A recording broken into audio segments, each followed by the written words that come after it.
Nouvelle action de la ville de Clisson dans le cadre de l'opération « Moi aussi, j'agis ». En collaboration avec l'école Sainte-Famille de Clisson, cette fois c'est la création d'une haie bocagère en périphérie du milieu urbain, le long du chemin du Paradis, pour favoriser le développement de la biodiversité, mais également maîtriser les ruissellements des eaux de pluie. Le service Espace Vert de Clisson a fourni les végétaux. L'école Sainte-Famille est venue planter une centaine d'arbres et d'arbustes pour reconstituer une haie bocagère à la limite des vignes derrière le secteur de Calin.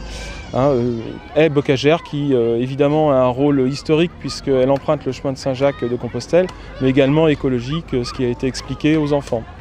Alors cette opération s'est faite en étroite collaboration avec l'école Sainte-Famille, les parents d'élèves également, qui sont venus nombreux participer à la plantation et pour encadrer les enfants. Et puis également avec la collaboration active de l'association Histoire et Patrimoine et l'association Clisson Passion, qui sont venus l'une pour expliquer le rôle et l'histoire des chemins de Saint-Jacques et l'autre pour participer directement à la plantation des arbres et arbustes. Les élèves et enseignants ont travaillé sur les usages de ce chemin par les pèlerins de Saint-Jacques de Compostelle. Est-ce que vous savez où vous êtes actuellement ? Vous êtes sur un chemin, sur un chemin qui partait de la Grande-Bretagne, l'Angleterre, qui traversait la Manche, il venait jusqu'à Saint-Michel, au Mont-Saint-Michel, et du Mont-Saint-Michel, les pèlerins, ils s'en allaient faire leur prière ou leur dévotion, où ils étaient souvent peut-être commandés par l'esprit d'aventure, et ils s'en allaient, ils avaient traversé déjà la mer, et ils passaient de Saint-Michel jusqu'à Nantes, en suivant les rivières, notamment le canal de Nantes à Brest, et ils arrivaient tout le long de la Sèvre.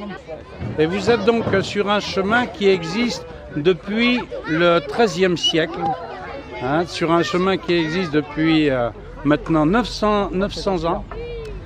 Et tout autour de ce chemin, eh bien, il y avait des hôpitaux qui se montaient. Alors c'était ce qu'on appelait l'ordre des hospitaliers, parce que les pèlerins, quand ils avaient 1700 km à faire à pied, il fallait les soigner. Et pour protéger effectivement les pèlerins, pour pas qu'ils soient attaqués en cours de route, soit par des voleurs ou des gens mal intentionnés, eh bien, il y avait donc un ordre spécial de chevaliers qui s'appelait donc l'ordre des Templiers. Et vous verrez qu'à Clisson, eh bien, vous avez deux centres d'intérêt. Un pour les hospitaliers, ceux qui soignaient les pèlerins, c'était donc l'église Saint-Jacques. On a eu l'idée, effectivement, de réhabiliter ce chemin, de le remettre pour que tous les gens qui sont intéressés par ce pèlerinage, ce retour dans l'histoire, eh bien, refassent le même itinéraire. Alors ce chemin-là, il empruntait tous les bords de Sèvres et puis s'en allait rejoindre une très grande route qu'on appelle la Turinensis, la route de Tours, et qui descend à Saint-Jacques-de-Compostelle. Et un peu plus bas du côté du Pays Basque, il y a une petite ville qui s'appelle Ostabat, où les trois grands chemins qui montaient à Saint-Jacques-de-Compostelle se réunissaient. Donc il y avait donc la Podensis, celle qui vient du Puy, la Turinensis qui vient de Tours, et le chemin d'Arles. Et là, vous êtes effectivement donc sur le parcours breton, des chemins de Saint-Jacques-de-Compostelle. Alors, on a besoin de vous, et puis maintenant, encore et après, pour l'entretenir, pour qu'il soit toujours bien conservé. Journée enrichissante pour les élèves de l'école Sainte-Famille, alliant apprentissage de l'histoire et travail pour l'environnement.